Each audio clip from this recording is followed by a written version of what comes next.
Hello नमस्कार दोस्तों, welcome back to my YouTube channel. मैं इस वीडियो में IGI aviation customer service agent के लिए पेपर सॉल्व कराने वाला हूं। तो आपको इस वीडियो से ये आइडिया लगेगा कि आपका पेपर कैसा आता है, किस टाइप के क्वेश्चन पूछे जाते हैं आपकी परीक्षा में। तो वीडियो को एंड तक देखना। इस वीडियो में GK GS रीजनिंग मैथ के क्वेश्चन हैं। तो चलिए स्टार्ट करते हैं। आप सभी ने अपना एडमिट कार्ड डाउनलोड नहीं किया है तो कर लीजिएगा। सभी का एडमिट कार्ड आ गया है, ऑफिशियल साइट से सभी डाउनलोड कीजिएगा। पहले क्वेश्चन का आंसर बताएंगे सभी। म्यांमार की मुद्रा क्या है? तो म्यांमार की मुद्रा क्या है? क्या? राइट आंसर क्या है? डी ऑप्शन इसका राइट आंसर है। टका किस देश की मुद्रा है? तो टका है बांग्लादेश की। डॉलर USA, रुपया? आप सभी कमेंट में जरूर बताएं। दूसरे क्वेश्चन का आंसर बताएंगे।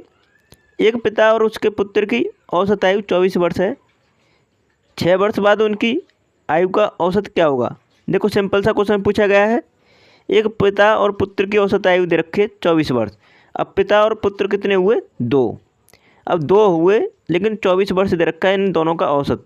अगर हम योग निकालें तो 24 से मल्टीप्लाई कर लेंगे 2 में, तो 48 आ गया योग। ये इन दोनों की आयु का योग है। अब इसने 6 वर्ष बाद पूछा है, तो 6 वर्ष बाद मतलब पिता की भी 6 वर्ष जुड़ेगी और बेटे की भी 6 वर्ष जुड़ेगी। तो पिता और पुत्र दोनों की जुड़ेगी, तो 6 और 6 12। अब 12 जोड़ दो 48 में, तो कितना हो जाएगा? 60। अब पूछा है कि अब कितना औसत है, तो हम 2 से डिवाइड कर देंगे क्योंकि योग है। और पिता और पुत्र कितने हैं? 2, तो 2 से डिवाइड कर दो 30 आ गया। तो राइट आंसर क्या है? 30।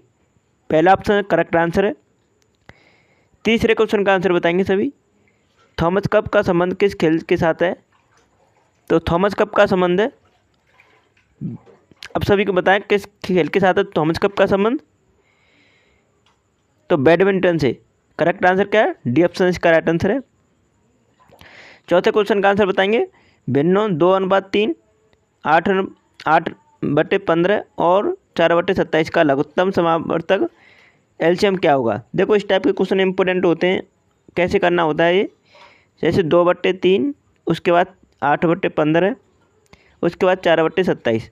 अब इनका आपको एलसीएम लेना है, तो ऊपर वालियों का एलसीएम लेंगे, ऊपर वाली संख्याओं का, और नीचे वालियों का लेंगे एचसीएफ। अब ऊपर वाली का एलसीएम कितना आएगा? 8। नीचे वाली का एचसीएफ कितना आएगा? तो इसका एचसीएफ आएगा 3। अब 8/3 आ गया करेक्ट आंसर। किस ऑप्शन में? तीसरा ऑप्शन करेक्ट आंसर है। सिंपल सा क्वेश्चन था। अगर आपने अभी तक हमारे चैनल सब्सक्राइब नहीं किया है तो चैनल को सब्सक्राइब कर लीजिएगा और प्लीज़ वीडियो को लाइक कर दीजिएगा। पाँचवें क्वेश्चन का आंसर बताएंगे सभी स्टूडेंट। मोहिनीअट्टम नृत्य शैली निम्नलिखित में से किस राज्य में लोकप्रिय है? तो मोहिनीअट्टम है केरल में। करेक्ट आंसर है बी ऑप्शन इस क्वेश्चन का। छठवें क्वेश्चन का सभी स्टूडेंट आंसर बताएं। 15 संख्याओं के एक समुच्चय का औसत दे रखा 12 है। यदि दिए गए समुच्चय की प्रत्येक संख्या में 7 जोड़ दिए जाए तो नया औसत क्या होगा? देखो सिंपल सा क्वेश्चन है। 15 संख्याओं का दे रखा है 12 औसत। अगर हम इनका योग निकालें तो 15 × 12 करेंगे तो 180 आ जाएगा। अब उसने बोला है अब दिए गए समुच्चय मतलब जो 15 संख्याओं का समुच्चय है उसमें प्रत्येक में 7 जोड़ दिया जाए तो फिर नया औसत क्या होगा? तो 15 संख्याओं में 7 जोड़ेंगे मतलब 15 से मल्टीप्लाई कर लो, 15 7 105। 105 और जुड़वाने की कह रहा है वो, तो कितना हो गया? ये हो गया आपका 285। अब 285 हो गया, ठीक है। अब बोल रहा है कि नया औसत कितना होगा? तो संख्या तो 15 के 15 ही है, तो 15 से डिवाइड करेंगे। 15 × 15 कितना बचा? 13। उसके बाद आप 15 × 135, तो राइट आंसर क्या होगा? औसत आ गया 19। नया औसत पूछा था, तो सेकंड ऑप्शन इसका करेक्ट आंसर है। सातवें क्वेश्चन का आंसर बताओ। केंद्रीय आलू शोध संस्थान कहाँ पर है? तो केंद्रीय आलू शोध संस्थान कहाँ पर है? यह है शिमला में। राइट आंसर क्या है? सी ऑप्शन इसका राइट आंसर है। आठवें क्वेश्चन का सभी आंसर बताएंगे। सुपर मॉम के नाम से किस प्रसिद्ध खिलाड़ी को जाना जाता है? तो सुपर मॉम के नाम से जानी जाती हैं मैरी कॉम, जो कि मणिपुर राज्य की हैं। बी ऑप्शन इसका राइट आंसर है। अगले क्वेश्चन का आंसर बताओ। 9वां क्वेश्चन है। इस क्वेश्चन का सभी आंसर बताएंगे। एक निश्चित दूरी की यात्रा में 3 घंटे में 10 किलोमीटर की दूरी पैदल, 3 घंटे में 120 किलोमीटर की दूरी कार से और 4 घंटे में 70 किलोमीटर की दूरी स्कूटर से तय की जाती है।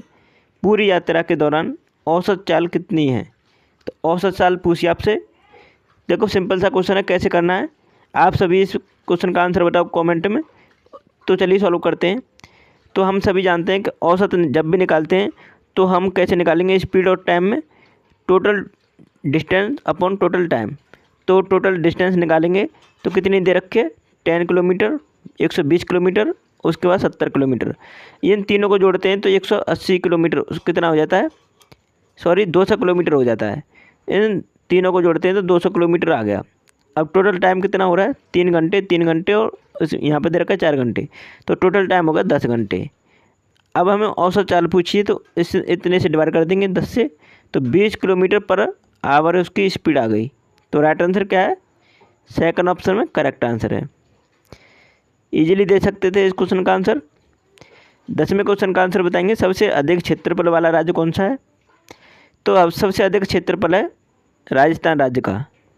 जनसंख्या किस राज्य की सबसे अधिक है, उत्तर प्रदेश राज्य की। 11वें क्वेश्चन का आंसर बताओ, नाटो का मुख्यालय कहाँ पर है। तो नाटो का मुख्यालय ब्रुसेल्स में। सी ऑप्शन सी का करेक्ट आंसर है। अच्छा, जिनेवा में किस किस के मुख्यालय हैं, आप सभी कमेंट में जरूर बताएंगे। 12वें क्वेश्चन का आंसर बताओ सभी, इंपॉर्टेंट क्वेश्चन है। तो यहाँ पर ऑप्शन दिखा देता हूँ, ये ऑप्शन जल्दी से आंसर बताओ कमेंट में।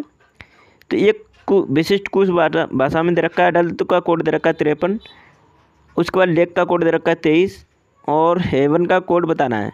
देखो सिंपल सा क्वेश्चन है, आप इनकी सभी की प्लेस वैल्यू को जोड़ते हैं तो कितना आता है।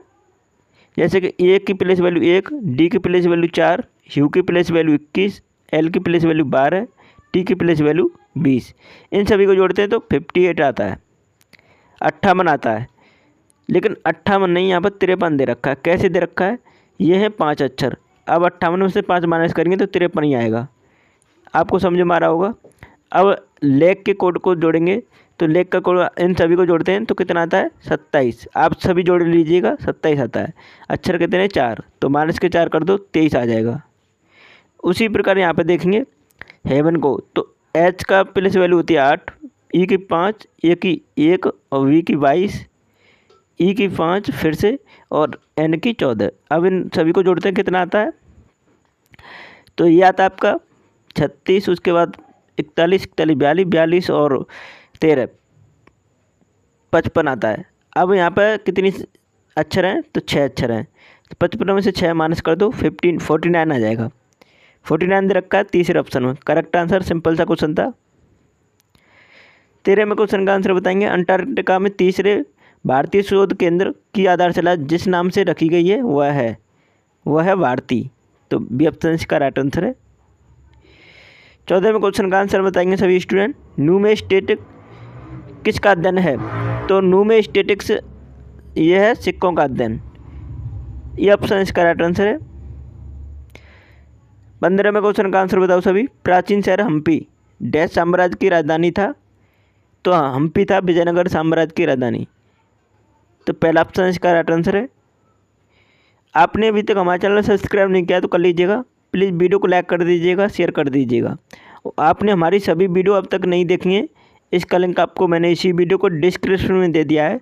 आप जरूर वहाँ से सभी वीडियो को देख के जाएँ एग्जाम से पहले। चलिए वीडियो को यहीं समाप्त करते हैं। Thanks for watching my video.